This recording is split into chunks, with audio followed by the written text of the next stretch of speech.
Es war mal wieder Ostern und an Ostern gibt es regelmäßig neue Cybersecurity-Vorfälle. Dieses Mal war es wohl einer der schlimmsten, die wir jemals gesehen haben. Und tatsächlich auch eine der Grimmy-ähnlichsten Geschichten, die wir jemals gesehen haben, mit der ich heute so ein bisschen einsteigen möchte. Es geht um XZ-Utils, einem Tool, das vielleicht den wenigsten was sagt, das aber so essentiell ist, dass es in fast allen Servern und quasi jedem Linux-Server verbaut ist. XZ-Utils ist ein Open-Source-Tool und es ist eigentlich von der Natur aus schwieriger, Open Source mit Malware zu infizieren. Und trotzdem haben wir hier einen Supply-Chain-Angriff, der wirklich richtig dreist war. Ich habe vorhin mir die ganze Geschichte nochmal durchgelesen, mit den ganzen Nachrichten und allem, was den Maintainer da auch getroffen hat. Und ja, es ist wirklich, es macht mich persönlich sogar aggressiv, das zu sehen. Aber wir fangen vorn an. Im Endeffekt wird die ganze Geschichte hiervon zusammengefasst. Das ist ein XKCD, den ihr vielleicht sogar kennt. Ich lasse übrigens den Browser jetzt die ganze Zeit so eingeblendet, dass ihr hier oben auch immer alle Quellen sehen könnt, wenn sie auch gerade da sind. Ja, also nicht wundern, das ist Absicht. So, dieser XKCD redet von Abhängigkeiten. Alle moderne Infrastruktur, sprich jeder Server, auch unser Server von der Bootstrap Academy übrigens, alle Dinge, die da irgendwie im Internet rumfleuchen, Webseiten, WordPress-Server, richtig professionelle Website, selbst wahrscheinlich Google und Co. sind davon abhängig, und zwar von diesem einen Projekt, das eine zufällige Person, in dem Fall war es nicht in Nebraska, aber eine zufällige Person komplett ohne Dank seit 2003 einfach maintained. Also quasi am Leben erhält und weiter Bugs repariert, weiter sich darum kümmert, dass alles da ist und einfach das Ding zur Verfügung stellt. Und ja, genau das ist im Endeffekt hier passiert. Die ganze Geschichte fängt eigentlich mit Chat-Nachrichten an. Vielleicht sollte ich ganz kurz davor aber was zu XZ bzw. liblzma sagen. Und zwar XZ-Utils ist eine Open-Source-Software, ja eigentlich eine Toolbox, kann man sagen. Es sind mehrere Sachen drin. Aber im Grunde genommen ist XZ ein Kommandozeilenprogramm, mit dem man Dinge packen und entpacken kann. XZ könnt ihr euch vorstellen wie Zippen. Ja? ZIP-Archive sind quasi genau das, was XZ macht, nur dass es eben auch eine Bibliothek dafür gibt. Und die liblzma, die ist relativ viel verbreitet, wird sehr weit verbreitet genutzt, weil sie Daten einfach zusammenpackt und komprimiert und anschließend können die Daten sparsamer über das Internet verschickt werden. Sprich, ihr könnt zum Beispiel dieses Video hier jetzt gerade sehen, aber es muss nicht wirklich das volle Video an euch übertragen werden, sondern es wird eine komprimierte Version zu euch übertragen. Das kann man mit einigen algorithmischen Tricks machen und dann wird das Ganze wieder ausgepackt und ihr könnt das volle Video sehen. Das spart bei euch, falls ihr das mobil guckt, natürlich Datenvolumen, von dem ihr vielleicht nicht ganz so viel habt. Und genau dafür ist liblzma da. Nur dass liblzma nicht nur für Videos benutzt wird, sondern eben auch für SSH. Und SSH ist, naja, noch viel essentieller als Videos gucken zu können. Mit SSH. SSH ist ein Protokoll, da habe ich auch ein tatsächlich ganzes Video drüber gemacht. SSH ist im Endeffekt die Verbindung von eurem Computer zu einem Server, der in irgendeinem Rechenzentrum steht. Und über SSH werden dann die Befehle an den Server geschickt und man kann diesen Server verwalten. Das haben wir schon sehr häufig in verschiedenen Playlisten benutzt, um einen zum Beispiel Mail-Server zu administrieren, um was aufzusetzen. Vielleicht benutzt ihr selber SSH, um einen Raspberry Pi zu administrieren. Und genau hier kommt auch liblzma zum Einsatz, um diese ganzen Pakete hier zu komprimieren, damit alles ein bisschen schneller geht. So, und diese XZ-Utils wurden jetzt angegriffen. So, und das Ganze ist am Anfang erstmal mit Social Engineering losgegangen. Wie eigentlich fast immer, denn an sich gibt es keinen direkten Angriff auf XZ-Utils oder gab es bis vor kurzem nicht. Man musste also, oder der Angreifer musste erstmal also Malware in dieses Repository, in dieses GitHub-Repository reintun. Also irgendwie das infizieren. Das nennt sich einen Supply Chain Angriff, weil wenn ich XZ-Utils infizieren kann, dann kann ich auch SSH infizieren und über SSH kann ich dann die ganzen Server infizieren. Sprich, die ganzen Server, die eine Website betreiben und kann dort zum Beispiel dann Daten abgreifen. Kommen wir aber gleich noch dazu, wie das dann technisch auch am Ende funktioniert hat. Sehr spannend finde ich hier den Thread, ich werde euch hier einige Threads auch zeigen, von Rob Menging, der hier über den ersten Schritt einfach nicht wirklich reden. Also ansonsten redet da kaum jemand drüber, sagt er, weil es im Endeffekt mit Social Engineering angefangen hat und wir als Cybersecurity-Menschen da uns einfach meistens nicht drum kümmern, wobei Social Engineering immer häufig der erste Schritt ist und der einfach auch, in diesem Fall war der wirklich furchtbar. Naja, egal. Ich gehe da mit euch gemeinsam drüber. Und zwar, zunächst einmal, er fragt eine Frage, die jeder Open-Source-Maintainer und ich bei der Bootstrap Academy übrigens auch regelmäßig hört. So ungefähr 2-mal die Woche. Bitte fragt das nicht. Ich sage euch gleich warum. Is XZ for Java still maintained? So, im Endeffekt, bist du da überhaupt noch dran? Naja, Open-Source-Maintainer bekommen dafür meistens kein Geld. Sie bekommen dafür meistens gar nichts. Meistens nicht mal Dank, meistens kriegen sie Kritik von allen möglichen Ecken, versuchen das dann zu reparieren und das ist schon anstrengend. Wir sind bei der Bootstrap Academy auch momentan nicht so aktiv am entwickeln, weil wir einfach keine Finanzen haben. Wir machen das auch gerade tatsächlich mehr oder weniger ehrenamtlich, beziehungsweise ich bezahle ein paar Leute, auch wenn ich kein Geld darüber wirklich bekomme, beziehungsweise das nicht ausreicht, weil alles für die Steuer und für die Finanzen und Steuerberatung drauf geht. So, sprich, ich bezahle das einfach aus privater Tasche und mache dann noch selber ein bisschen was rein. Und dann diese Frage zu hören, ist es überhaupt noch maintained? Das wirkt so ein bisschen, machst du da überhaupt noch was dran? Und lässt mich zweifeln, möchte ich das überhaupt noch weitermachen? Ist es überhaupt noch sinnvoll, das weiterzumachen? Genau das hat das bei ihm ausgelöst. Er sagt, yes, by some definition at least. Er kümmert sich quasi um Bug-Reports manchmal, aber Development, also die Entwicklung von neuen Features, die ist nicht sehr aktiv, weil er offensichtlich einfach keine Zeit dafür hat oder auch selbst einfach ein gewisses Burnout verspürt. Zumindest hat er das an anderer Stelle mal gesagt. Und hier sagt er, Jia Tan has helped me and he might have a bigger role in the future. Das ist im Endeffekt vielleicht relevant, dass ich das kurz sage. Jia Tan, man weiß es noch nicht sicher, aber es sieht so aus, als wäre er der Angreifer, während hier der Maintainer, hier ist sein GitHub-Account, Lazu oder Lasse Colin, der ist der Maintainer gewesen und ihn trifft überhaupt keine Schuld. Er hat hier im Endeffekt nichts falsch gemacht. Ich habe auch einiges an Hass schon gegen Lazu oder halt Lasse Colin schon gelesen. Bitte nicht. Ne? Das kann A, jedem passieren, B, ist es was völlig Normales und C, dass er überhaupt so lange einfach ehrenamtlich an diesem Projekt dran war, dass es schon, eigentlich sollte man ihm dankbar sein. So, also Jia Tan, so wie es aussieht, ist gerade der Angreifer gewesen und der ist da auch mit in diesem Projekt schon sehr lange wohl involviert gewesen. Hat ihn sozusagen da, naja, ein bisschen manipuliert, dass er eine größere Rolle in der Zukunft spielen wird.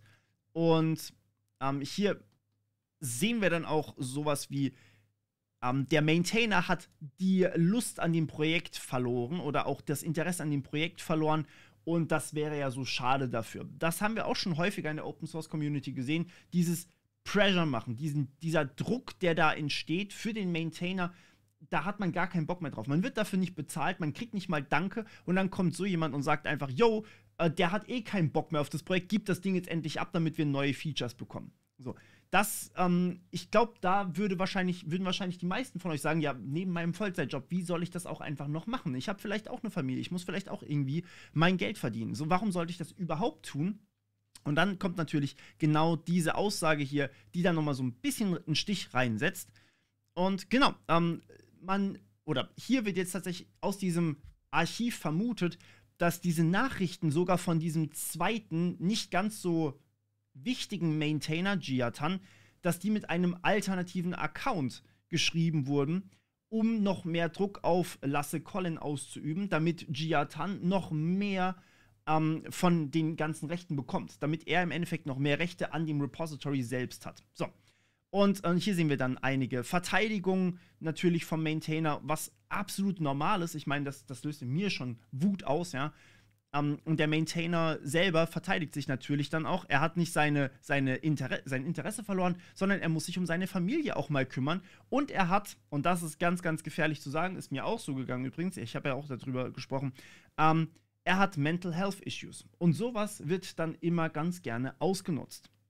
So, und long story short, es geht noch ein bisschen weiter, ihr könnt das Ganze gerne selber durchlesen. Es geht sogar noch bei ihm ein bisschen weiter, er hat auch nicht alles aufgedröselt.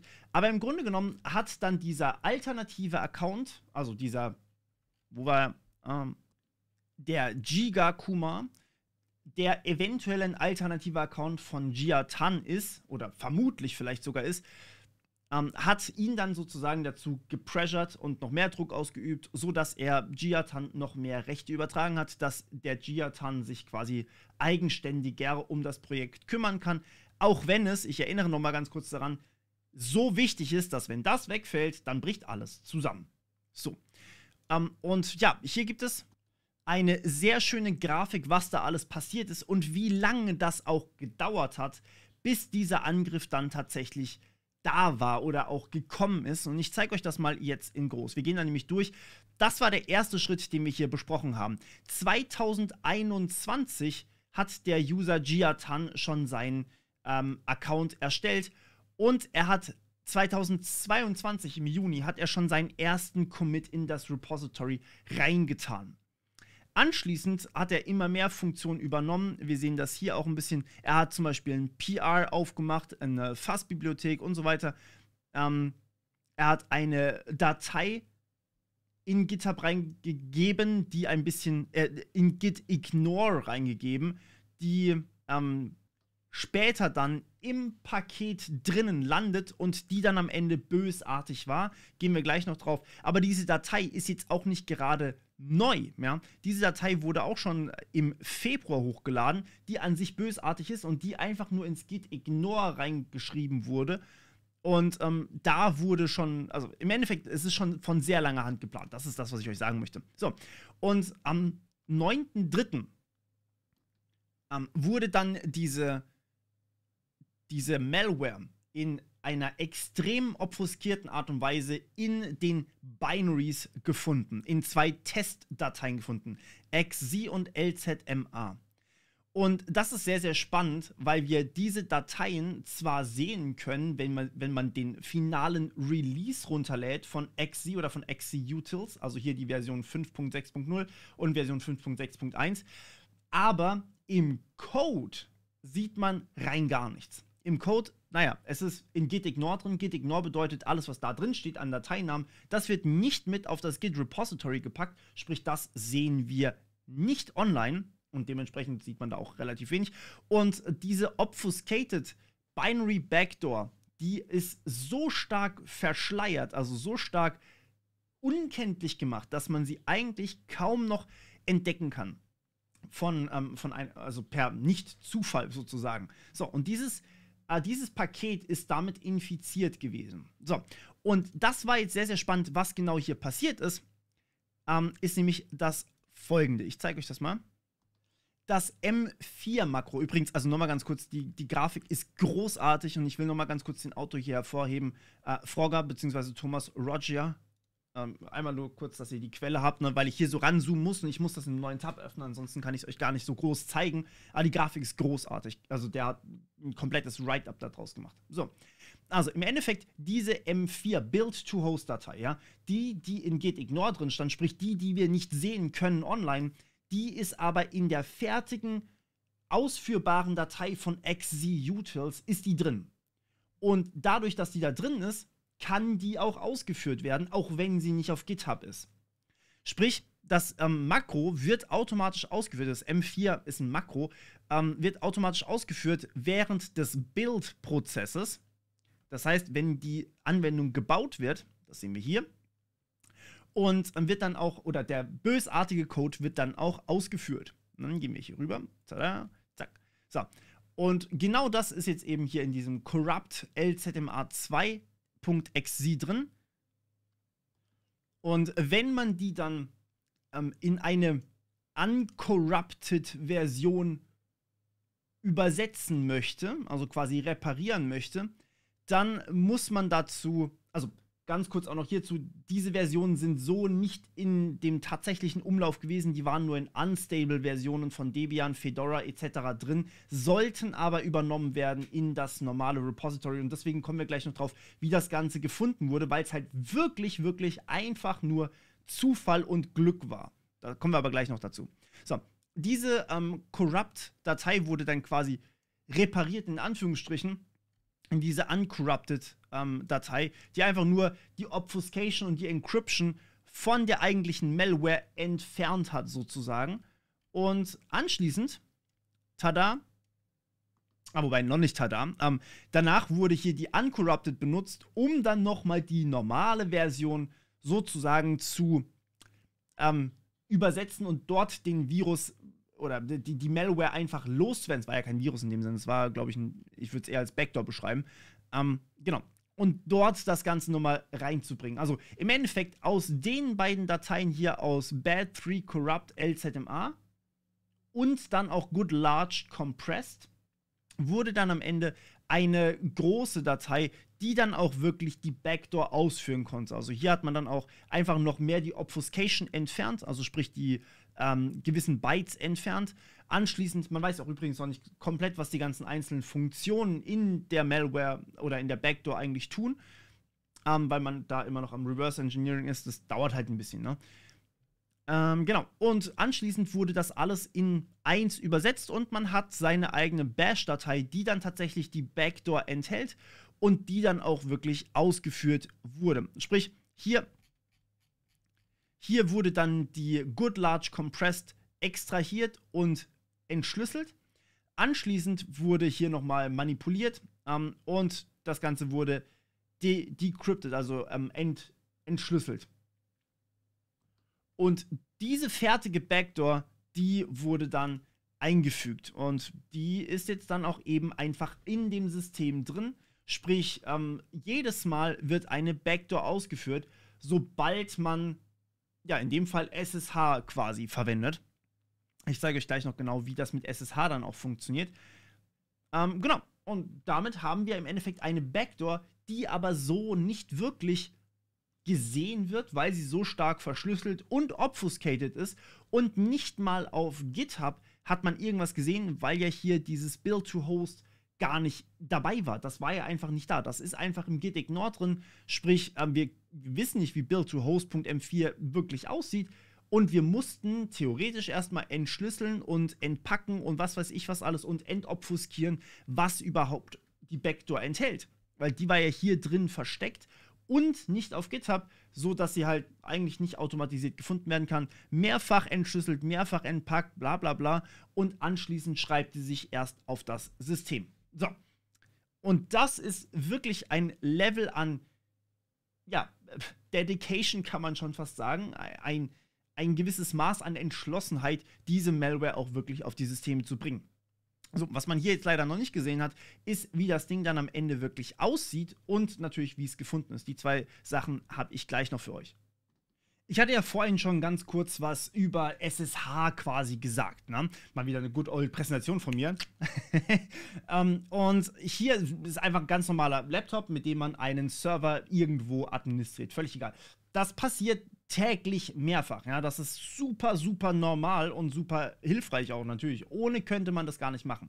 So, wenn ich jetzt mich also irgendwie einloggen möchte und dann meinen Server administrieren möchte, muss ich natürlich beweisen, dass ich bin. Sprich, ich muss einen Login durchführen. Ich muss im schlechtesten Fall, wir haben darüber schon geredet, User-Passwort-Kombination angeben, dann bin ich angemeldet. Im besten Fall hat der Administrator einen Schlüssel auf seinem System, also quasi ich habe bei mir auf dem System einen Schlüssel liegen, um mich beim Server anzumelden und dann kommunizieren die quasi hin und her. Und es gibt da verschiedene Möglichkeiten, sich anzumelden. Häufig ist zum Beispiel, der Server schickt mir dann einmal noch eine Challenge und ich unterschreibe diese Challenge mit meinem Schlüssel und schicke die unterschriebene Challenge an den Server. Und der Server kennt meinen öffentlichen Schlüssel, nicht meinen privaten, meinen öffentlichen Schlüssel. Und dann sagt der Server, aha, mit deinem öffentlichen Schlüssel kann ich das ja verifizieren, dass du bist und schon kann ich administrieren. Das ist ein sehr, sehr schneller Prozess mittlerweile. Kommen wir gleich noch dazu, warum die Geschwindigkeit wichtig ist. Ein sehr, sehr schneller Prozess mittlerweile. Und danach darf ich ganz normal einfach sagen, yo, ich möchte jetzt Administrator-Sachen eben machen. Der Server gibt mir die Erlaubnis dazu. Ich kann dann zum Beispiel Benutzer anlegen, keine Webseite hosten und so weiter und so fort. Das geht damit alles. So, jetzt passiert aber das Folgende.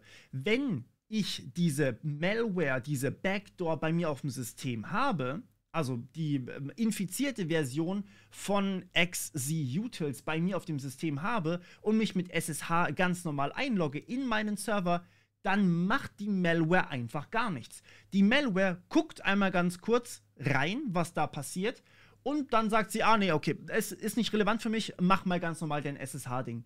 Man merkt kaum, dass diese Malware überhaupt aktiv ist, dass diese Backdoor überhaupt existiert, wird fast nicht bemerkt. Und bedenkt bitte, jeder, der die Version von SSH aktualisiert hat, beziehungsweise hätte, später dann bei den normalen Systemen, hätte diese Malware auf dem System gehabt. Und die allermeisten hätten das niemals gemerkt. Und die allermeisten hätten jederzeit eine Backdoor gehabt. Sprich, damit kann man dann einfach irgendwann später nochmal reingucken. Und das ist super gefährlich, denn es gibt da draußen so viele Systeme, die nie aktualisiert werden. Sprich, selbst wenn wir diese Backdoor dann irgendwann entdeckt hätten, weil man hätte ja dann die infizierten Systeme untersucht, hätten wir das wahrscheinlich trotzdem zwar gefunden, repariert, und dann wäre der Aufschrei groß gewesen, aber dann muss man erstmal die ganzen Leute dazu bringen, dass sie ihre Systeme aktualisieren, und das dauert sehr lange. So, also die Malware macht einfach gar nichts, wenn ich mich ganz normal einlogge. Wenn ich allerdings den Schlüssel habe vom Angreifer, sprich ich unterschreibe, dass ich der Angreifer bin und der Angreifer ist da 1:1 hinterlegt in dieser Malware, dann sagt die Malware, ach so, du bist es, ja, du darfst auf jeden Fall ins System rein, ich brauche gar keinen Schlüssel von dir. Sprich, der Angreifer kann einfach nur dadurch, dass er seinen eigenen Schlüssel da in der Malware hinterlegt hat, in jedes System rein. Es ist, als wäre der Angreifer plötzlich Administrator für jedes einzelne System. Nur dieser eine Angreifer übrigens. Forscher haben versucht, das Ganze nachzustellen und die Funktionalitäten vom Angreifer auch wirklich durchführen zu können. Leider war die Malware so gut verschlüsselt und so gut obfuskiert, dass es kaum möglich gewesen ist, beziehungsweise bisher einfach noch nicht richtig möglich war und man eben nicht mehr rausfinden konnte, was alles möglich war mit dieser Malware. Also das ist wirklich bis zum Ende durchengineert gewesen, das Ding. Das ist gruselig gewesen. Naja, auf jeden Fall, die Malware ignoriert dann einfach, dass halt der Angreifer eigentlich kein Administrator von dem System ist, sondern gibt ihm einfach trotzdem die Rechte, dass er eben Stuff machen kann. So, und ich denke, jetzt seht ihr, warum dieses Ding so unfassbar gefährlich ist und warum es so einen unfassbaren Wind geschlagen hat. Und jetzt wollen wir noch kurz drüber reden, achso, damit ich das nicht vergesse, das hier ist das originale Write-up und hier steht auch drin, wie das Ganze gefunden wurde. Es wurde gefunden von Andres Freund Tech. Also ich habe ihn auf Mastodon Social gefunden, ihr könnt da gerne einfach mal reingucken. Und er hat ein Write-up geschrieben, dieses OS, also von OpenWall, OSS Security 2024-03-29-4. Ja, also wirklich, dass er das gefunden hat, ist einfach nur wahnsinniger Zufall gewesen. Denn was er getan hat, war im Endeffekt, er hat das alles untersucht und er hat die neue, die unstable-Version, wo diese Version, also die kaputte, die infizierte Version von XZ-Utils drin war, er hat diese Version gebenchmarkt mit PostgreSQL, also einer Datenbank. Er wollte gucken, wie schnell ist eigentlich die neue Version von XZ-Utils, beziehungsweise genauer genommen wollte er einfach testen, wie schnell ist SSH mit der neuen Version, die eben die neue Version von XZ-Utils benutzt, mit PostgreSQL. Und dabei hat er gemerkt, dass es hier unten, dass es A, einige Fehler gab und B, manchmal Sachen ausgefallen sind. So, es ist ein bisschen seltsam, wenn die Performance signifikant langsamer wird. Also real hat er getestet, bevor das Update kam, 0,299 Sekunden hat er gebraucht für einmal authentifizieren. Nach dem Update hat er 0,8 Sekunden gebraucht. Und das ist weird. Vor allem, wenn Permission Denied kommt. Das sollte ungefähr gleich schnell sein. Und das ist ein bisschen seltsam gewesen. Sprich, die Logins wurden signifikant langsamer und er sagt auch noch irgendwo, dass er, genau, da oben, dass er sehr, sehr, sehr starke CPU-Auslastung hatte, wenn er sich mit SSH auf dem Server eingeloggt hat. Also der Server hatte dann eine extrem starke CPU-Auslastung, was auch ein bisschen ungewöhnlich ist. Sprich, er hat das tatsächlich einfach nur deswegen, nur weil die CPU-Auslastung auf dem Server, die man sich ja meistens gar nicht anguckt, ja, die man meistens eigentlich nicht mal beachtet, sondern nur für diesen Benchmark hat er diese CPU-Auslastung so gut im Auge behalten und hat gesehen, oh, das braucht irgendwie ungewöhnlich viel CPU-Auslastung oder braucht sehr viel CPU-Rechenzeit. Und es ist trotzdem noch langsamer. Was ist da denn passiert? Und dann hat er sich das angeguckt und hat gesehen, okay, irgendwas ist da drin, was nicht so sein sollte. Und zwar, es ist nicht einfach irgendwie im Code was passiert, der Code hat sich nicht geändert, sondern es ist nur in den Tarballs, also in dem Archiv sozusagen, wo man sich das Ganze runterladen kann, wo man sich SSH und XC-Utils dann runterlädt und dann quasi installiert und dann mal testen kann. So. Nur darin hat er irgendwie eine Veränderung quasi gesehen und die Backdoor drin gesehen. Und das ist genau das, was ihn darauf aufmerksam gemacht hat. Und dann hat er eben noch ein paar Fehler gefunden, das heißt zum Beispiel Requirements, die der Exploit braucht, damit er überhaupt funktioniert, sowas wie zum Beispiel Term Variable is not set, argv von 0 muss User bin SSHD sein, LD-Debug, LD-Profile dürfen nicht gesetzt sein, Sprache muss gesetzt sein und einige Debugging-Umgebungen, die scheinen, also der Exploit, also die Malware, erkennt, dass wir in einer Debugging-Umgebung sind und verhält sich dann einfach unauffällig, während Plain GDB, genau, wird manchmal entdeckt und manchmal eben nicht. Und ja, darüber kann man es dann auch ein bisschen besser untersuchen, was da passiert ist. Er hat dann noch ein bisschen mehr dazu geschrieben. Ich werde da jetzt nicht so im Detail drauf eingehen. Ich sehe, dass wir schon fast bei einer halben Stunde sind. Aber lasst mich das Ganze nochmal zusammenfassen. Jemand hat sich mehrere Jahre lang die Mühe gemacht, sich da quasi reinzumogeln als Maintainer. Vermutlich, vermeintlich. Wir wissen auch nicht unbedingt, ob Jiatan wirklich der Angreifer ist. Das zumindest noch nicht. Vielleicht wird das, wenn ihr das Video seht, schon anders sein. Da ist ja wirklich im Minutentakt eine Änderung dabei. Wir haben dann einen Social Engineering Angriff, der wahnsinnig psychologisch ist, manipulativ ohne Ende und richtig, richtig die mentale Gesundheit, die angeschlagen ist bei demjenigen, ausnutzt und ihn dazu drängt, anderen Menschen mehr Rechte zu übertragen, was menschlich ein bisschen arg problematisch ist, wenn ihr mich fragt. Und anschließend sehen wir, wie eben eine Änderung erscheint, aber wir können sie nicht richtig nachvollziehen. Niemand hat das Ganze überprüft, außer natürlich dem Maintainer.